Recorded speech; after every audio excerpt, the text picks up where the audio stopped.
Hi, I'm Delara, and on my son's 7th birthday, my family fed him dog food disguised as cake and laughed while he cried. They said it was just a joke. Then they filmed it. When I stood up to leave, holding my child in one arm and every vendor receipt in the other, they told me I was the one ruining the day. But here's the part that still stings. They kept partying like nothing happened. So what kind of family does that? And what do you do when you realize you were never really part of it to begin with? When people say family should be your safe place, I wonder if they've ever sat through one of our brunches. It was a humid Sunday in Houston, the kind where even the shade feels thick. We were gathered at Vera's condo, my mother's latest attempt at hosting like she was still queen of the neighborhood. The table was set with her usual flair. Too many napkins, decorative forks no one used, and a pitcher of sweet tea that somehow managed to taste bitter. Malis walked in 20 minutes late, as always. She wore oversized sunglasses, a white jumpsuit too clean for real errands, and the kind of confidence only social media followers could inflate. She didn't greet anyone, just placed her purse down with a thud, sat beside our mother, and smiled like she was doing us all a favor. "You sure you want to DIY the cake again this year?" she said, looking at me over the rim of her glass. "I can send you a list of bakeries that won't make it look homemade." I didn't respond right away. My fork hovered above the egg casserole, and I caught Vera's approving nod toward Malis, like she'd just offered me life-saving advice. Malis kept going. "Seriously, Delara, you've got enough on your plate. Don't stress yourself. Let the adults handle the party planning this time." My father, Silas, chuckled. "Your sister's just trying to help." That's always how they put it. Help that came with strings. Help that felt more like erasure. I forced a smile. "Thanks, but I've got it covered." No one believed me. That much was clear. Later that night, after Zane had gone to bed, I sat on the couch with my laptop open. The spreadsheet glowed on the screen. Vendor estimates, deposit schedules, a checklist I'd color-coded down to the napkin colors. I'd been saving for this party since Halloween. Skipped a few hair appointments, packed lunches instead of takeout. Every small act of sacrifice stacked up to this one thing. Zane had only one request, a Minecraft-themed party with a creeper cake and redstone block favors. He'd drawn me a sketch with crayons last week, so the baker knows exactly what I want, Mom. I taped it to the fridge. I didn't need a bakery. I needed love in every layer. The next morning, Vera called. "You don't have to overdo it, Delara. It's just a birthday." "Just a birthday?" I laughed, dry. "It's his 7th. That's not just anything." A pause. Then the real jab. "Hope you're not burning that child support again. You know that money's for him, not your little projects." My jaw tightened. "Every penny's accounted for." "I'm just saying," she added, syrupy. "Don't overextend yourself. Zane won't remember the decorations. He'll remember the people." Right. The people who mocked his mother in front of him. Over the next few days, I finalized everything. Booked the community center room, paid the deposit for the balloon arch, confirmed with the local DJ. I made all the calls, sent all the emails, got every contract in my name. Malis hadn't lifted a finger, but Vera still asked her, "You sure everything's going to look classy?" "And Malis," she smirked. "Of course. I've got a surprise planned. You'll love it." Surprise. That word clanged around my ribs. By Thursday, I had all the receipts organized in a folder. Balloons, catering, plates, even the green fondant I'd ordered online. Every name on every document was mine. But at the planning meeting, when I pulled out my notepad, Malis took the lead. "We should swap the chairs for white ones, and that cake, it needs to pop for pictures." Vera nodded. "Good thinking. A party needs polish." I was invisible. Again. Friday evening, Malis dropped by my apartment unannounced. She breezed in like she owned the lease. "I've got something fun planned for the cake reveal," she said, leaning against the counter. "Trust me, it'll go viral." "What do you mean?" She waved a manicured hand. "Just show up. I know what I'm doing." That night, I couldn't sleep.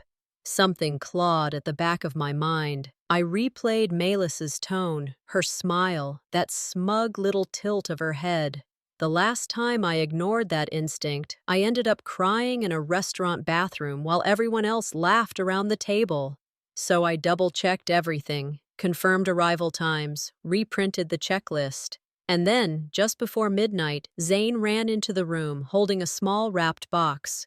"Aunt Malis told me not to open this until my party," he grinned, clutching it like treasure. My stomach nodded. The paper was shiny, the bow a little too perfect. I knelt in front of him. "Did she say what's inside?" He shook his head, eyes wide. "Nope. She said it's a surprise just for me." I tried to smile. "Okay, baby, let's keep it safe until then." But something inside me whispered, this wasn't a gift. It was a warning wrapped in a bow. I didn't sleep much that night.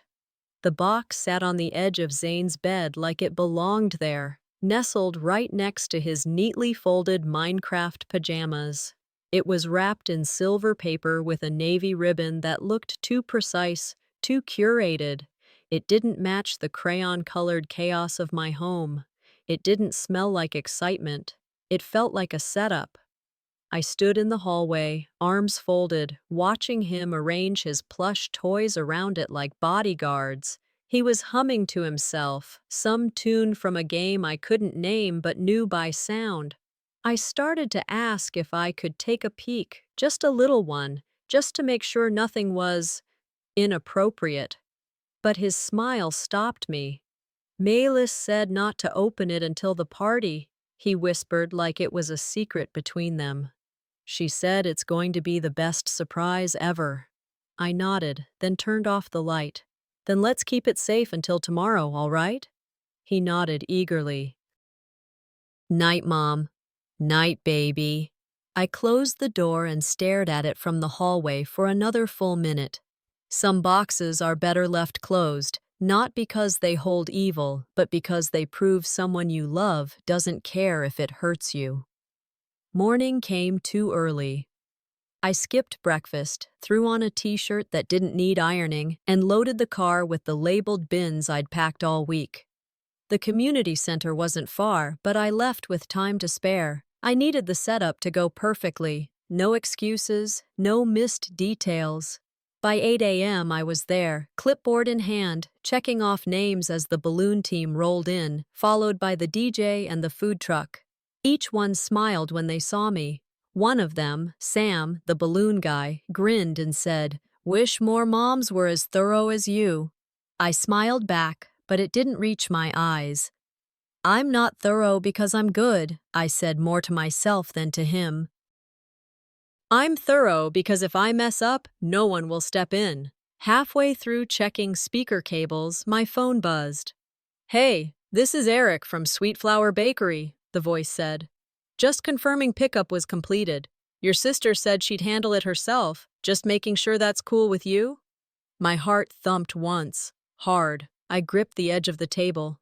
"She what?" "Oh, yeah," he said cheerfully. "She came by yesterday. Said she was authorized to change the filling. Something about making it more kid-friendly. But it's all set, don't worry." I forced a polite thank you and hung up. There was a long pause between my hand leaving the phone and my body moving again. I didn't call Malis. I didn't ask what she did. I didn't march down there and demand she fix it. I filed it away, quietly. I added a note to my folder and highlighted the vendor's name. Everything I could control, I kept track of. Everything I couldn't, I filed away as evidence. By noon, the room looked exactly how I pictured it. Creeper balloons bounced over green and black tablecloths. The DJ played Zane's favorite playlist, and the cake table stood at the center under a string of pixelated lights. Then Melis arrived. Designer heels clicked across the linoleum like she was walking a runway. Her sunglasses stayed on even inside. She surveyed the room like a critic stepping into a student art show. "Wow," she said. "You guys did okay. I fixed the rest." I didn't answer. She clapped her hands. "Let's get this dessert table looking festive." Then, without asking, she moved the cake I'd placed in the center, replacing it with another box from a bakery I hadn't hired. Vera and Silas stood by the entrance. My mother sipped coffee from her travel mug. My father leaned against the wall, nodding. They said nothing. Vera even smiled. "That's our Melis. Always knows how to zhuzh things up." "Relax, Delara," Melis said when she caught my expression. "It's just cake. I made it more fun." I said nothing, just smiled, nodded. Inside, I was counting. One photographer, hired without my knowledge, had started snapping photos of her adjusting the table. The balloon arch got moved 2 feet to the left for lighting. Zane tugged my sleeve. "Are we singing soon?" "Yes, honey," I said. "Right after you open your gifts." I walked over to the mic, ran a quick test, then double-checked the playlist. He had asked me 2 weeks ago, "Can you sing Happy Birthday yourself this time? Not the Alexa one." "I want your voice on it," he said. So I rehearsed the line quietly under my breath and watched Melis laugh too loudly near the cake. Guests began arriving, parents I'd spoken to at drop-off, kids from Zane's class, even a couple of neighbors who brought homemade cards. The room filled with chatter and clinks of plastic cups. Zane bounced in wearing his green creeper hat, face lit up like fireworks. His friends gathered around him near the gift table. One of them asked, "What's that silver box?" "Oh," Zane pointed proudly. "That's from my Aunt Melis. She said it's a surprise for everyone." I stood near the back, hands on my hips, watching the scene like it was happening through glass. Vera walked up, her voice low. "Let her have her moment. You always make things heavy." I didn't look at her, didn't answer, just kept my eyes on Zane. That box sat unopened on the table, glittering under the fluorescent lights. But in my gut, I knew it already exploded. The sound of plastic forks tapping on paper plates barely masked the tension that filled the room. We were mid-party, surrounded by streamers, pixelated balloons, and a crowd of chattering kids. Parents stood along the back wall, some with phones out, others with distracted smiles. The DJ played a too-loud remix of the Minecraft theme that seemed to grate against my nerves. Then came Melis's voice, sharp and commanding. "All right, everyone, time for the surprise cake." My stomach clenched. Vera clapped her hands like she was watching fireworks. "Ooh, here it comes." I stepped forward, trying to intercept. "Wait, this isn't the one I ordered." But Melis brushed past me, laughing. "Delara, relax, trust me." The crowd began to gather. Zane stood at the front, eyes wide, still wearing his green creeper hat. He looked between me and the silver cake box Melis had set at the center of the dessert table. Melis leaned in, her tone syrupy. "Let the birthday boy have the first slice." Zane nodded excitedly. "Okay." She grabbed the knife, made a grand show of slicing into the cake, and that's when it hit. The smell. Even from a few feet away, the scent slapped the air like a prank gone too far. It was thick, meaty, unmistakable. I froze. Zane took the slice with both hands, unaware, his smile wavering only slightly. Then he took a bite. 1, 2 chews, then stopped. His face twisted. He gagged. The room stilled. One child gasped. A few parents exchanged confused glances. But no one moved. Melis clapped. "Isn't that hilarious?" She pulled out her phone. "Oh my God, this is going to go viral. Look at his face." Vera laughed. Come on, it's just a joke. Don't be dramatic. Silas raised his plastic cup. Like mother, like son. Cheap taste all around. I didn't breathe. I didn't blink. I should have screamed. I should have flipped the table, slapped the phone from her hand, cursed every one of them to their faces, but I didn't. I couldn't. Zane looked at me, his bottom lip trembling, his eyes searching for something. Safety, maybe. Explanation. Protection. I walked forward and knelt beside him. The frosting had smeared across his shirt, dark brown streaks mixed with what I now knew was canned dog food. His hands were sticky, his chin quivered. I pulled a napkin from my bag and gently wiped his face. "It's okay, baby," I whispered, though it clearly wasn't. His body leaned into mine. I held him, and I looked up. They were still laughing. Malus was filming him, my son, humiliated, confused, hurt, and she was laughing, like this was content, like this was comedy. "They're just sensitive," someone muttered. "She always overreacts." I stood. Zane's hand found mine automatically.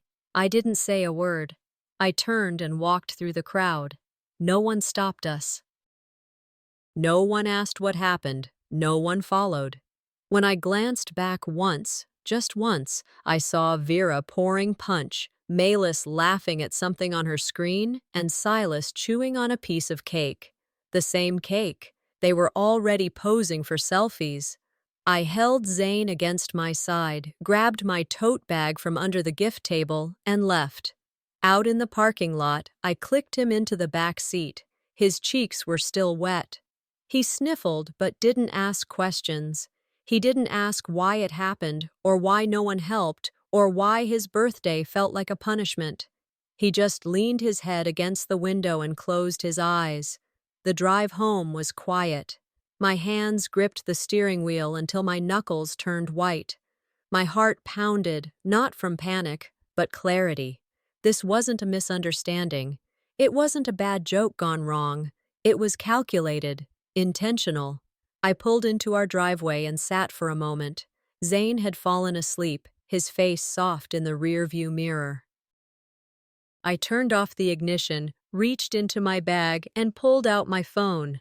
I opened my email app, drafts, vendor contract, cake discrepancy report. It had already been started. I typed one more sentence and hit save. I didn't know exactly what I would do next, but I knew this much. I wasn't going to cry tonight. Not for them. Not anymore. The morning after the party felt unusually still. For a moment, I thought maybe silence would be my reward, until my phone lit up. Then again and again.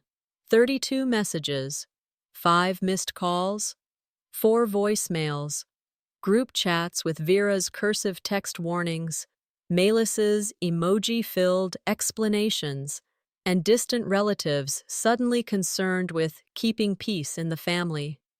"You overreacted. You embarrassed us walking out like that. We were just trying to make it fun for Zane." Their apologies always came coated in my obligation to swallow pain. Not once had anyone asked, "How's Zane?" I closed the messages, muted the threads, but then came the one I didn't expect, an old text from Malus, dug up by my phone's search bar when I typed in cake. It was from 3 years ago, after another family event that had ended in me driving home early with a crying toddler and a full diaper bag. "You're good at suffering," she had written.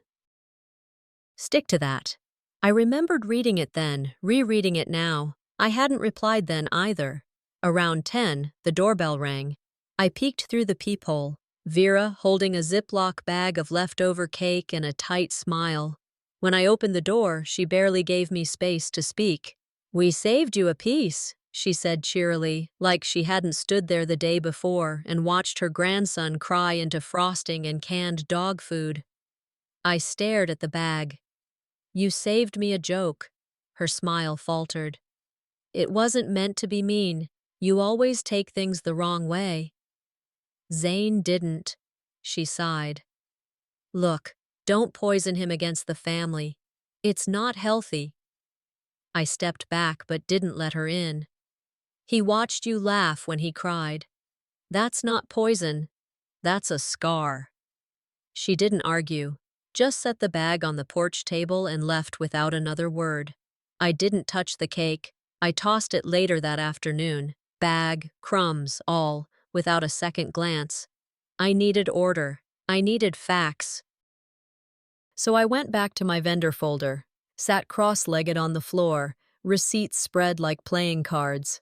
I sorted them by category: balloons, DJ, catering, paper goods. Then I found the envelope from the lighting guy. Inside was a small thank you note. Appreciate how organized you were. Hope your son had a great birthday. I read it twice. Even strangers knew how to treat him better than blood.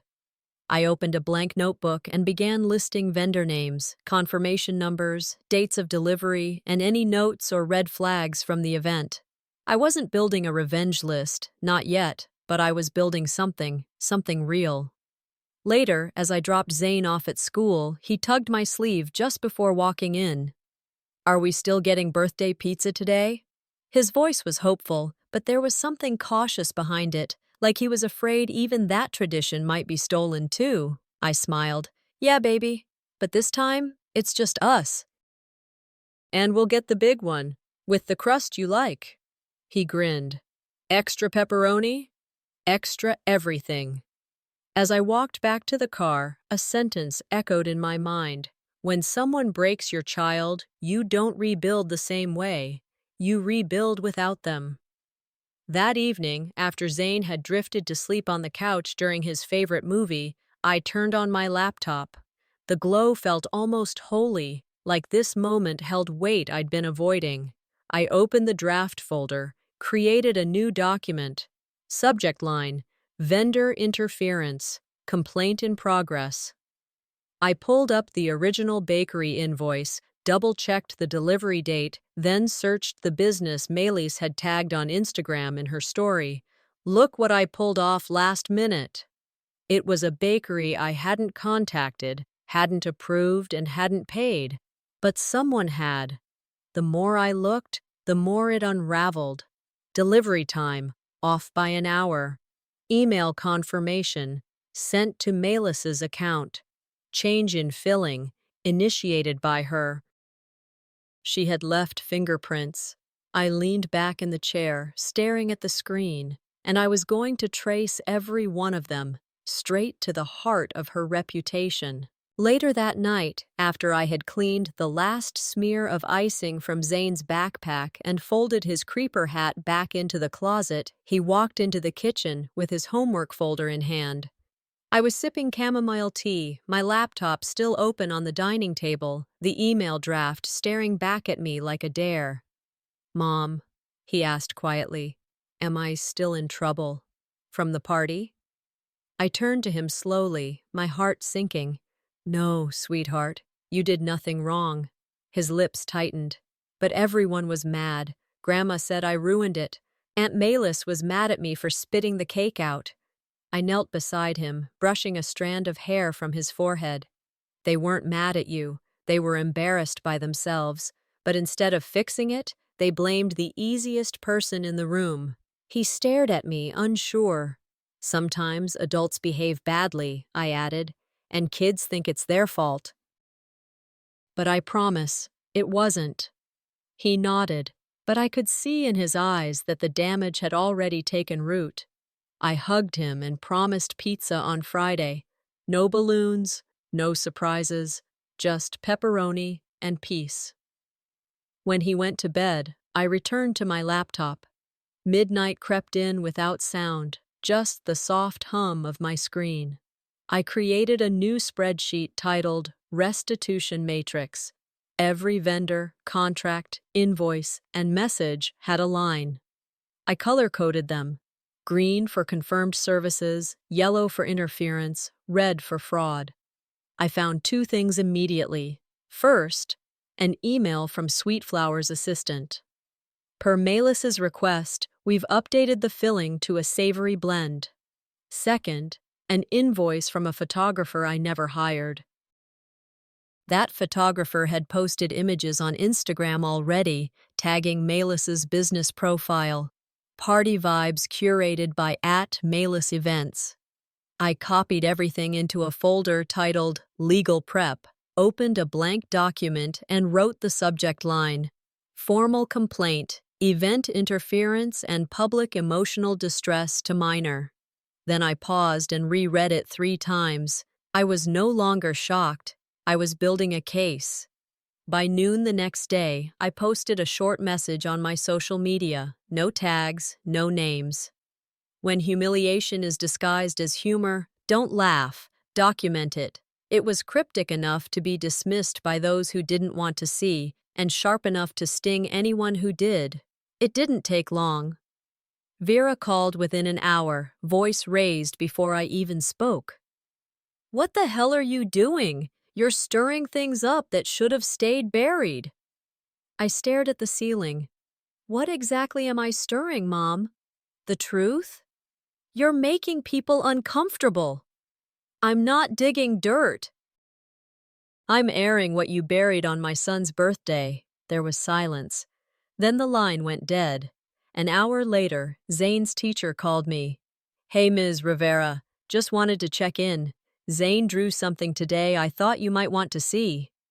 She emailed a picture. It was a cake, half melting into a trash can, with stick figures pointing at it, laughing. In the corner was a tiny figure curled up alone. Underneath, Zane had written, "This cake was not funny." I stared at it for a long time. He hadn't cried when I picked him up. He hadn't said a word in the car. But this was his voice. And they had made him feel small enough to draw himself in a corner. That night, Melis texted, "Can we talk?" I didn't reply. Instead, I opened my inbox and wrote a formal email to the bakery. "This is a written request for a full refund, a breakdown of all changes made to the original cake order, and the name of the person who authorized those changes." Then I CC'd Maya. We hadn't spoken in almost 7 years. She was my college roommate and now a small firm lawyer in Dallas. I wasn't asking for favors. I was giving her facts. After I hit send, I stared at the screen for a long while, not because I needed to process, but because I needed to feel how little fear remained. They'd always bet on my silence, my compliance, my willingness to keep family secrets in the name of peace. But silence isn't weakness, it's data gathering. I remembered what a colleague once told me during a difficult HR case. Never argue with a manipulator, just keep receipts. They unravel on their own. And I was finally ready to let their unraveling begin, thread by thread, document by document. It was Wednesday evening when I started making the calls.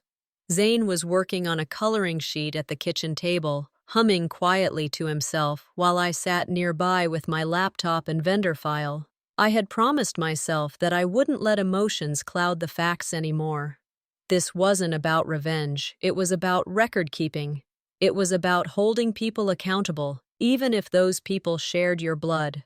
The first call was to the sound company. "Hi, this is Delara Rivera. I'm following up about the setup for my son's birthday party last weekend." The man on the other end sounded polite, helpful. "Oh yeah, at the community center, right? Everything looked great from our end. Hope it went okay?" I kept my voice steady. "Can I ask, did anyone other than me give you instructions that day? About speaker placement or anything else?" He paused. "Actually, yes. A woman came by, said she was your sister. She had a clipboard and asked us to move the speakers for a better photo angle. We figured she was part of the planning team." I thanked him and made a note. Time. Date. Description. Another thread. Next, I called the balloon vendor. She said she was the client's sister, told us to deflate one arch and redo the shape. We didn't think much of it. Always she, Melis. but on every contract, every invoice, every contact form, my name. I kept typing, timestamp after timestamp. I sent a text to Maya. "You free to look at something for me this week?" She replied within minutes. "I've got time Thursday evening. Send me everything." Thursday morning, I organized every receipt into categories. I pulled the email chain from Sweet Flower Bakery, reread the message confirming Melis's assistant requested the filling change. Then I opened a new document. Subject: Formal Notice of Interference and Product Tampering. My fingers didn't hesitate. I addressed it to the bakery, copied the invoice, noted the discrepancy in the flavor, and formally requested a refund and clarification on who authorized the change. No threats, just paper. I didn't send it to my family. I didn't tell them a thing. I wasn't handing them a match. I wanted them to walk straight into the smoke without ever smelling it coming. That evening, I checked my inbox again. A vendor had responded. "Hey, Delara, just wanted to say I was at the party. I saw what happened. That cake scene. It wasn't funny. It was cruel. Hope your little boy is doing okay." That message caught me off guard. I hadn't expected kindness. 10 minutes later, another ping. This time, it was a mom from Zane's class. "My daughter hasn't stopped asking why Zane looked so sad. I'm sorry. We should have said something then." Her message didn't fix anything, but it felt like a crack in the wall. Later that night, I saw a post from one of the vendors, anonymous but clear. "We stand with the people who plan with care and love, not ego." It had no names, no tags, but someone screenshotted it, shared it, and it started to spread. I didn't repost it. I didn't comment. I just saved it in a folder named Validation. Friday afternoon, I stopped by the community center. Zane was at school, and I had an hour before a client meeting. I asked the receptionist if I could get a copy of the original rental agreement, just for my records. She printed it without question. As I waited, a staff member I vaguely recognized from the party passed by, paused, then leaned toward me. "You handled that situation with class," she said.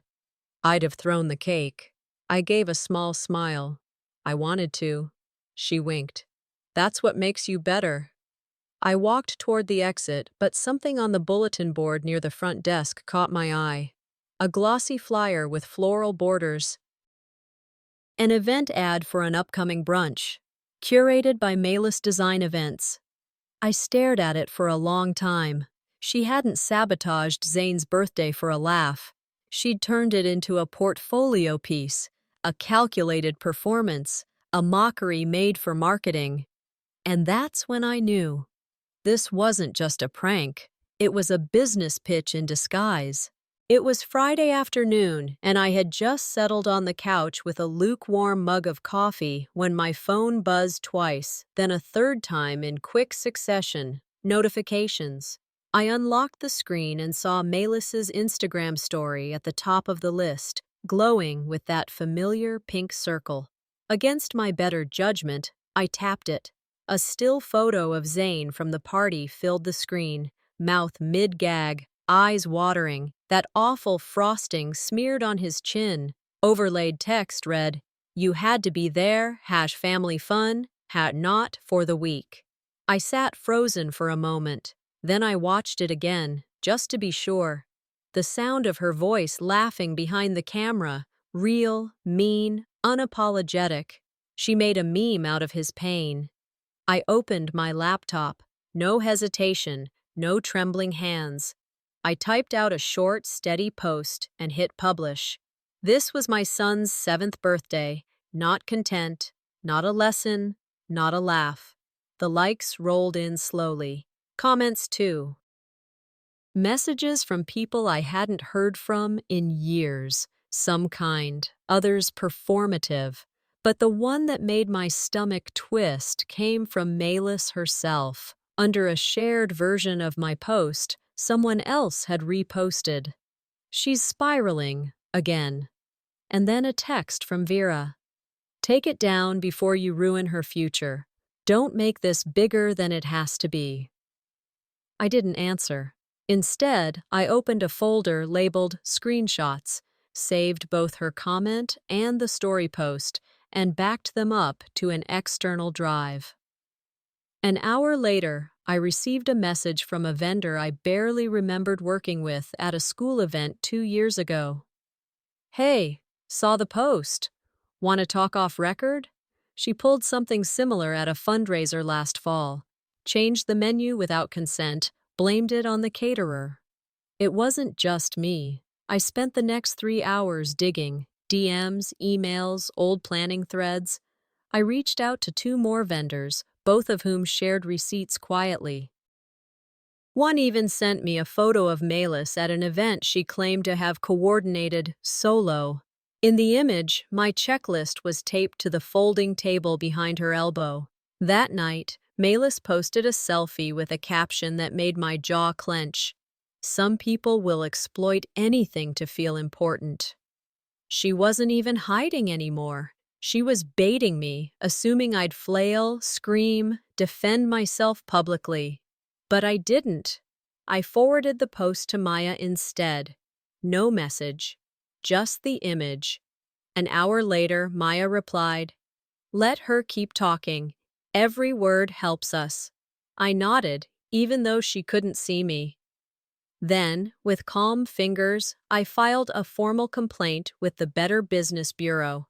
Malis's so-called consultancy had no license, no LLC, no insurance. 3 days later, a vendor she worked with anonymously submitted a statement about the bakery switch at Zane's party. It was short, but damning. She authorized the change verbally. It was framed as harmless fun. I regret not questioning it further. I added that to the archive. Then I printed everything: contracts, email threads, receipts, screen captures, statements. I compiled it all into a clean, slim folder and labeled it in black ink. Accountability Dossier. I included Zane's drawing, the one with the melting cake in the trash, stick figures laughing, and one small boy in the corner. I didn't write a note. I didn't sign it. I just sealed the envelope and addressed it to Malis's fiancé's parents, care of their family estate, where they were planning to host the engagement brunch. No return address. The next morning, I stood in line at the post office and mailed it. No part of me shook. And for the first time in weeks, I slept, knowing someone important was about to open their eyes. Monday started quiet. The kind of quiet that comes after a storm, but before the next one hits. Zane was at school, and I was clearing out old tabs on my laptop when a new email popped up. No subject, no signature, just this: "Thank you for bringing this to our attention. We had no idea." It came from a masked domain, but the tone was unmistakably professional, measured, corporate, and I knew exactly who it was from: Malis's fiancé's family.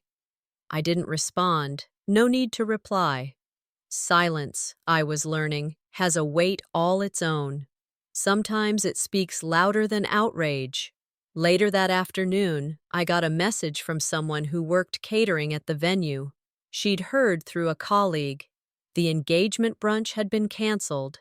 No official statement, no public explanation, just canceled. Malis had shown up anyway. White dress, full glam, ready for the cameras. But the room had been empty. And when she asked to remain on site to salvage the setup, the manager had asked her to leave, quietly, professionally, without scene. I stared out the window, letting that image settle in. Her standing there alone, dressed for a celebration that no longer existed. The phone rang. I didn't even check the caller ID. I already knew. Vera's voice came through, raw, trembling with accusation. "You ruined your sister's future." I said nothing. "You humiliated her in front of his entire family. She's devastated, Delara. She says she's broken." I waited for the rest, for the part where she asked how Zane was. It didn't come.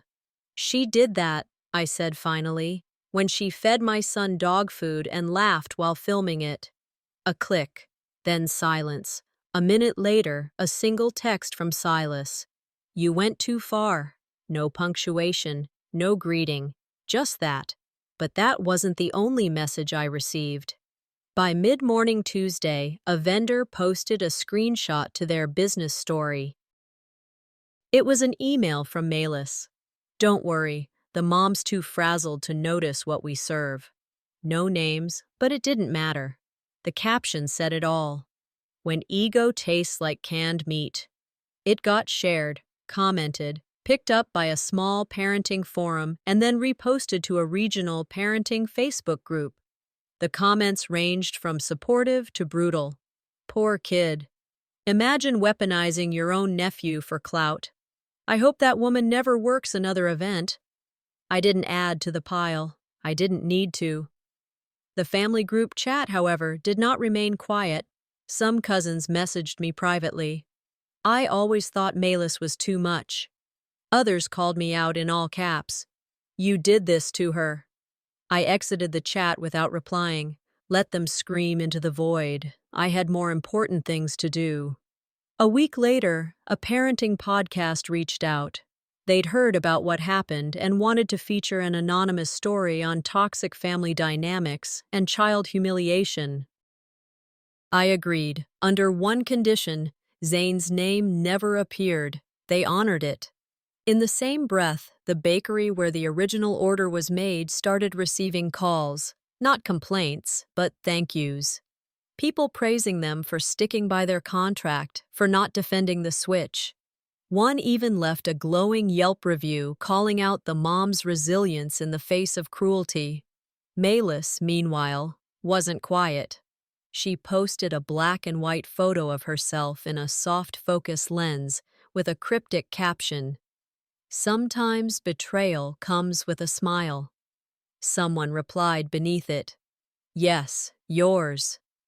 I didn't like it, didn't share it, but I screenshotted it for Maya. Zane and I stayed home that Saturday. We baked a cake together, a proper one, Minecraft-themed with green buttercream frosting and fondant pixel blocks. Miss Ellen from the bakery offered to close shop early so we could pick it up without media fuss. Zane smiled the whole time. This one's the real birthday, he said as we sat at the table, just the two of us, candlelight flickering in the quiet apartment. Yeah, baby, this one counts. The next morning, a knock came at the door. A thick, cream-colored envelope sat on the mat. No return address, but with Malus's handwriting scrawled on the front. Inside was a letter, legal in tone, sharp in delivery. She was suing me, not for slander, not for financial damages, but for emotional sabotage.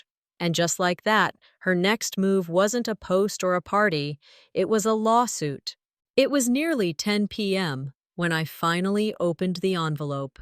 Zane was asleep, curled in a blanket on the couch after insisting he'd just close his eyes for 5 minutes. The TV hummed quietly in the background, but all I could hear was the sound of paper tearing. Cream-colored cardstock, thick and elegant.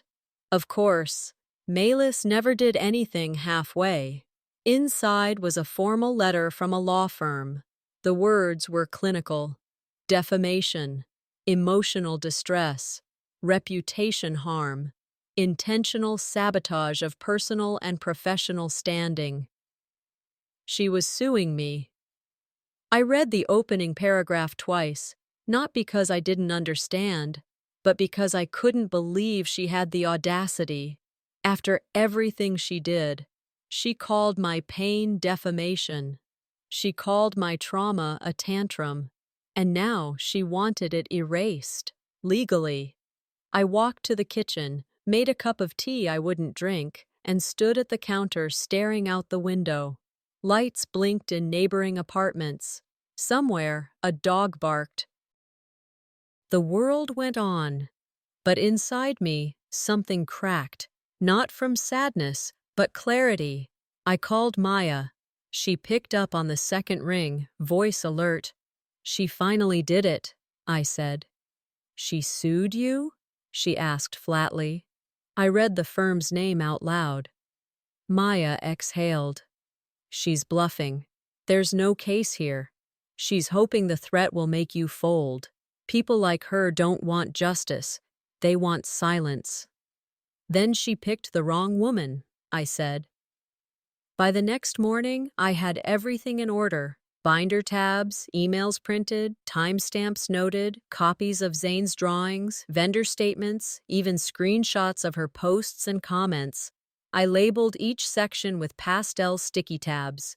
I couldn't control what she filed in court, but I could control what the truth looked like on paper. You don't have to destroy her, Maya said when I handed over the binder. You just need to defend the truth. That afternoon, school pickup was quieter than usual. Zane didn't run up to me like he usually did. He walked slowly, backpack dragging one strap down his shoulder. His teacher gave me a gentle nod, but it didn't soften the worry already forming in my chest. Once we were in the car, I asked, "Everything okay today?" He hesitated. Someone said their mom saw me on TikTok, the cake one. He looked down at his shoes. Why did they laugh, Mom?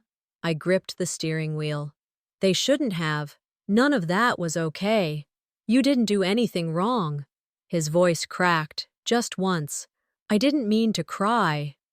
And there it was, the heartbreak that didn't make it to court. The sentence no lawyer would quote in a brief. The human cost. I failed to protect him at the party, and now I was failing again, from the world that kept recycling his pain like entertainment. That night, after he fell asleep holding my arm like a life raft, I sat alone on the couch. I opened my voice memo app and hit record. This isn't for the internet. This is for me. I will not let their laughter be louder than my child's dignity. Then I opened the draft email Maya and I had prepared. Subject: Formal response to civil complaint. Final line: We will see you in mediation with every receipt ready. I hit send. The following days blurred into quiet momentum. A vendor from Zane's party posted a new review. Most respectful, prepared client we've had all year. No tags, just facts. A parenting blog quietly published an article. What happens when family becomes the bully? It didn't name me, but it didn't need to.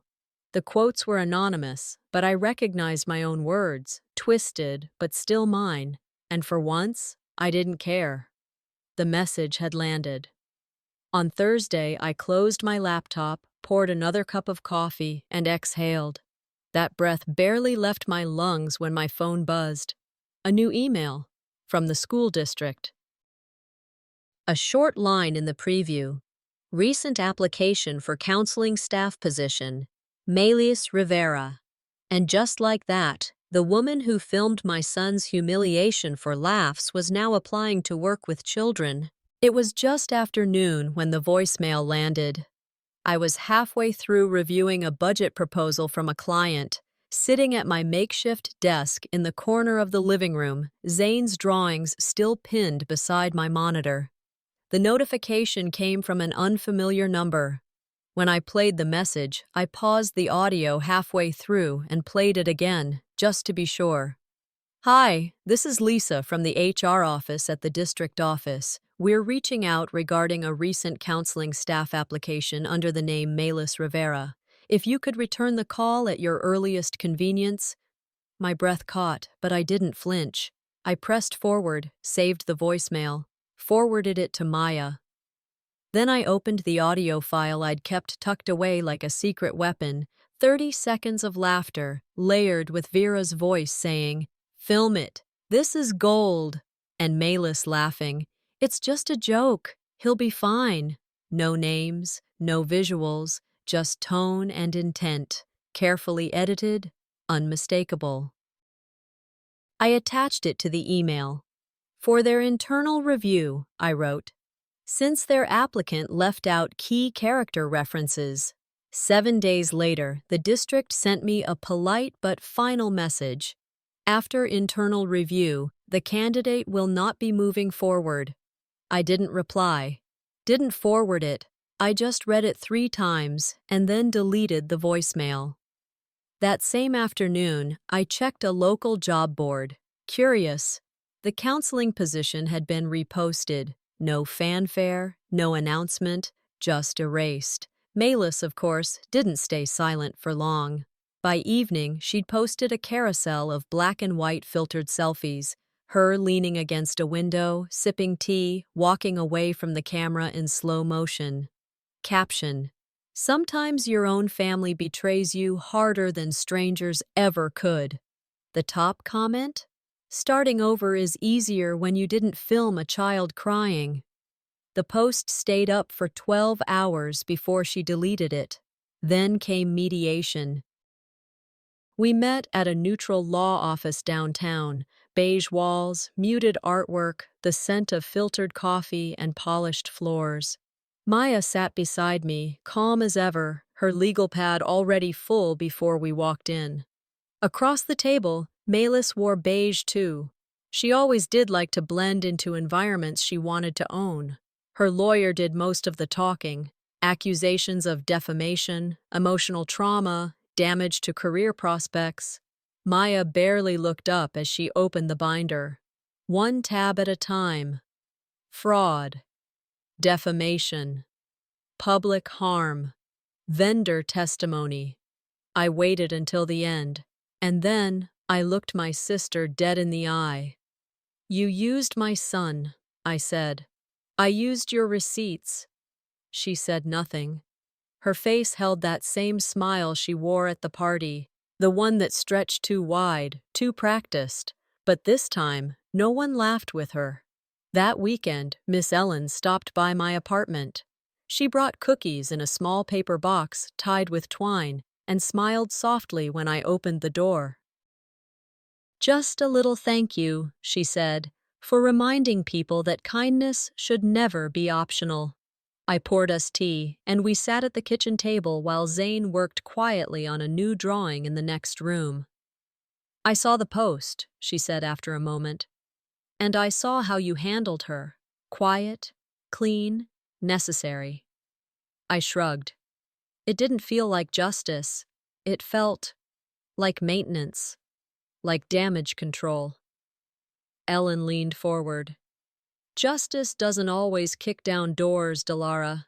Sometimes it walks in wearing quiet shoes, and sometimes justice looks like a boy smiling again." Before she left, she hugged me. Not polite, not awkward. A real hug, the kind that says, "I see what you did, and I'm glad someone did it." "You didn't just stand up for your son," she said near my ear. "You taught the rest of us how." After she left, I stood by the door for a long time, listening to Zane hum to himself. Then I heard the mail slot creak. I picked up the envelope from the floor. Thick paper, familiar handwriting, my mother's, and just like that, it wasn't over. Tuesday afternoon, I found the envelope wedged between grocery coupons and a dental cleaning reminder. Thick ivory paper, a slanted cursive I'd recognize even if my eyes were closed. Vera's handwriting, elegant and dramatic as always. I didn't open it at the mailbox. I held it in my hand as I walked up the stairs, as I unlocked the door, as I set my keys down. I even made myself a cup of tea before slicing it open with the dull edge of a butter knife. Inside was a folded birthday card. Store-bought. Glossy, blue balloons and cartoon confetti. Tucked inside was a $5 bill and a line in ink that read, "You're still family. Don't punish us forever." I didn't flinch. I didn't roll my eyes. I just closed the card. They still believed they were entitled to forgiveness, like it came with the bloodline, like it was something owed, not earned. I placed the card on the counter, face down. Later that evening, Zane walked into the kitchen while I was prepping pasta. He spotted the envelope beside the fruit bowl. "What's that?" he asked. "A card," I said. "From who?" I shrugged. "Does it matter?" He picked it up, read it silently, then looked at the bill. Without a word, he tore the card in half, crumpled the money inside, and dropped it into the trash. "Do we still get pizza today?" he asked, casually. "Extra cheese," I said, smiling. He didn't even ask who it was from. That's what healing looks like, when the wound doesn't reopen just because the hand that cut it tries to wave. The next few days passed quietly. No follow-up calls, no texts from Vera or Silas. Malis went silent too, deleted most of her posts, deactivated the Malis Events Instagram account altogether. I watched the digital storm recede the same way you watch floodwaters pull back, leaving behind warped wood and damaged foundations, but also dry land. I didn't feel triumphant. I didn't even feel vindicated. I just felt still. I remembered something I once heard on a podcast by a therapist I used to follow. Sometimes peace doesn't come from mending things. It comes from walking away and closing the door without slamming it. So that's what I did. I spent a Saturday cleaning out my closet, a Sunday baking muffins with Zane, and a Monday morning sorting through old digital photos of birthdays that didn't end in trauma, ones where it was just him and me, a park, a candle in a grocery store cupcake, his joy untainted. I started organizing them into a digital scrapbook, something for him, years from now, when he forgets the sting and only remembers the resilience. Toward the end of that day, I opened the drawer where I kept every piece of paper connected to the incident, every receipt, every printout, every screen capture. At the very bottom was the one I hadn't touched, the dog cake invoice. I stared at it a moment. Then, without drama or hesitation, I tore it in half and threw it away. Later that week, a friend I hadn't heard from in months sent a short message. "You haven't posted in a while. Everything okay?" I replied simply, "Everything's finally still." That night, after putting Zane to bed and finishing dishes, I poured myself a glass of wine, opened my laptop, and clicked New Document. At the top, I typed the title, "What You Teach a Child When You Choose Yourself." And I sat there, watching the cursor blink, knowing this wasn't the end. It was the beginning of a life not defined by what I'd been through, but by what I refused to repeat. Because sometimes the most radical thing a woman can do is nothing they expect. Friday morning began with a breeze through the open window and the gentle clink of Zane pouring cereal behind me. I sat at the kitchen table, laptop open, my inbox refresh, spinning slowly. There was no rush, no tightness in my chest, just a quiet steadiness that felt foreign and earned. The email landed with a soft ping. It was a statement from the school board, forwarded to me by Maya. All applicants must adhere to child welfare and community respect standards. One candidate's application was withdrawn after internal review. No names, no drama, but everyone who needed to know knew. I leaned back in the chair, staring at the line like it was written in stone. No celebration, no fist pump, just a long, quiet breath. Malis didn't text right away. She waited until late that night when the digital noise had quieted. "I lost everything because of you," she wrote. I stared at her words. Not a single mention of Zane, not an ounce of self-awareness. Just blame, like always. I typed back, "No, you lost it because of you. I just stopped covering for it." Her reply came in under a minute. "You'll always be bitter." I deleted it without reading further. No more fuel for fires I didn't start. That weekend, I took Zane to Miss Ellen's bakery, not for another party, just to stop by. We brought extra party favors from the redo and leftover cake slices wrapped in clear boxes. Miss Ellen had offered to donate them to a local shelter's weekend meals. As Zane helped carry the boxes to her car, Ellen looked at me and smiled. "You didn't just shut them down, Delara. You showed the rest of us what quiet dignity looks like, louder than rage ever could be." I didn't respond. I didn't need to. The message had already done what words never could. Sunday morning, I sat at the dining table with my coffee, scrolling through old drafts. I opened a blank page and typed out the title, "The Birthday That Broke the Mask." I didn't write to vent. I wasn't searching for sympathy or shock. I was writing to remember, to teach, to testify that you can live through cruelty and come out stronger, clearer, and whole. When your silence becomes their shelter, I typed, it's time to start speaking, if only to yourself. Later that night, I baked a small cake. Zane helped stir the batter, licking the spoon when he thought I wasn't looking. We sat on the balcony, a quiet breeze curling through the railing, each of us holding a plate. "This one tastes like it was made with love," he said, licking frosting from his thumb. "Not fear." I smiled. "That's how it's going to be from now on. No cameras, no applause, just peace." After he went to bed, I returned to my laptop. I opened the scrapbook file and uploaded the last image. Zane, eyes closed, candles glowing, my hand resting on his shoulder. Just the two of us. Just joy. And just love, because sometimes revenge isn't loud, it's living well, with no one left to mute you.